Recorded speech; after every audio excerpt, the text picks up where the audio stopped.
नमस्ते।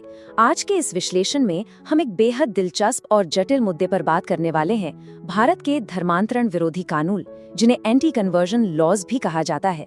इसका केंद्र बिंदु एक बहुत ही गहरा संवैधानिक तनाव है। एक तरफ है किसी भी इंसान की अपनी व्यक्तिगत धार्मिक स्वतंत्रता और दूसरी तरफ है राज्य यानी सरकार का नियंत्रण। चलिए समझने की कोशिश करते हैं कि एक लोकतांत्रिक देश में ये तराजू आखिर कैसे काम करता है। इस पूरी बहस की नींव टिका है हमारे संविधान के अनुच्छेद 25 पर। ये क्या कहता है?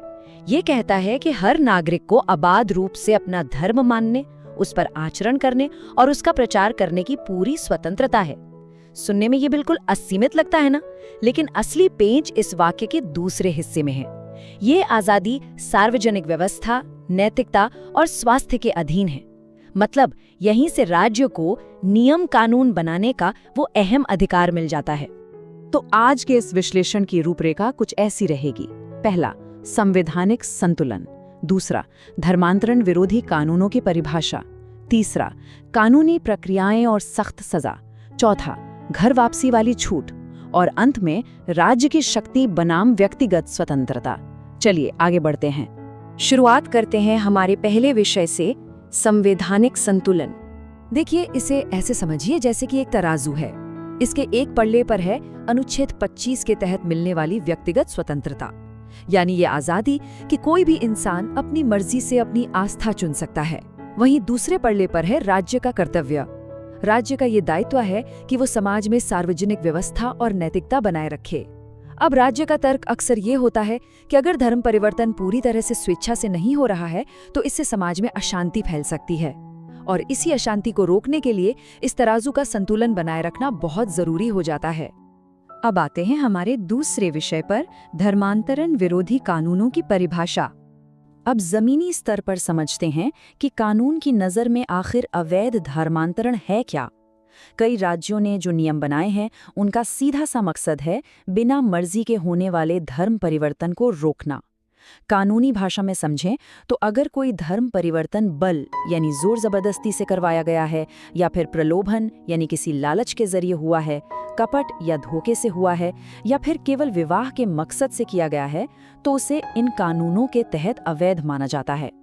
यहाँ पूरा फोकस सिर्फ और सिर्फ एक इंसान की स्वतंत्र इच्छा को सुरक्षित रखने पर है।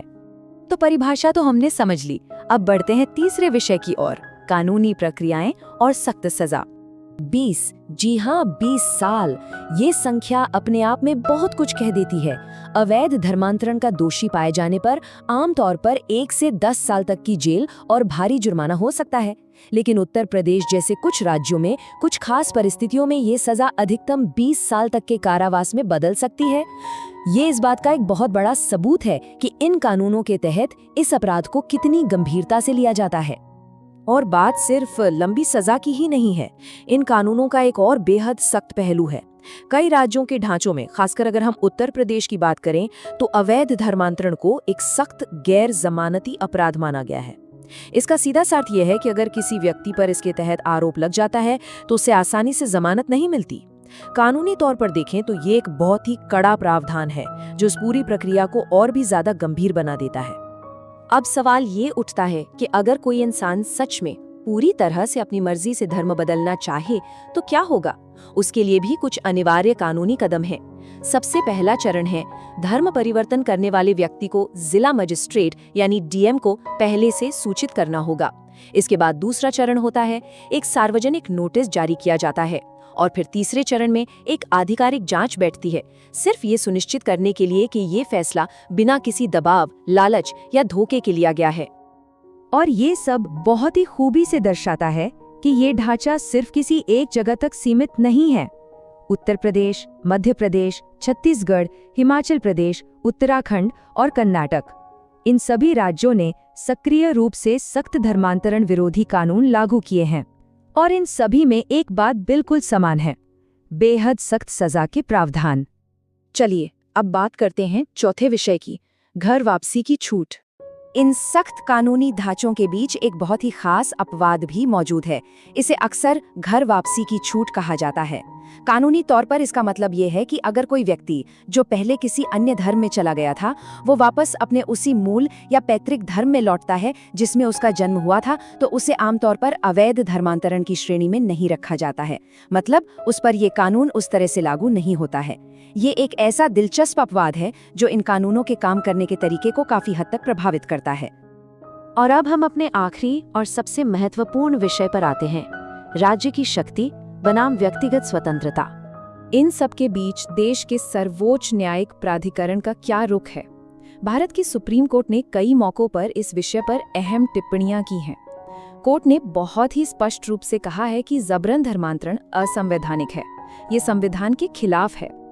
अदालत का यह नजरिया एक तरह से इस बात को प्रमाणित करता है कि राज्य के पास हस्तक्षेप करने और सार्वजनिक व्यवस्था बनाए रखने का एक जायज अधिकार है। घुमा फिराकर बात वहीं आ जाती है कि अनुच्छेद 25 की धार्मिक स्वतंत्रता और समाज में व्यवस्था बनाए रखने की राज्य की जिम्मेदारी के बीच एक सटीक संतुलन होना बेहद जरूरी है।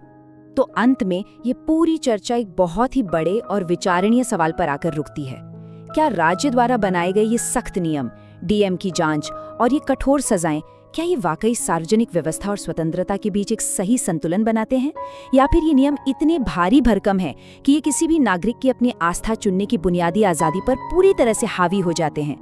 इसी संवैधानिक संतुलन को समझना आज के समय की एक बहुत बड़ी बहस है। इस विश्लेषण में हमारे साथ जुड़ने के लिए बहुत बहुत धन्यवाद।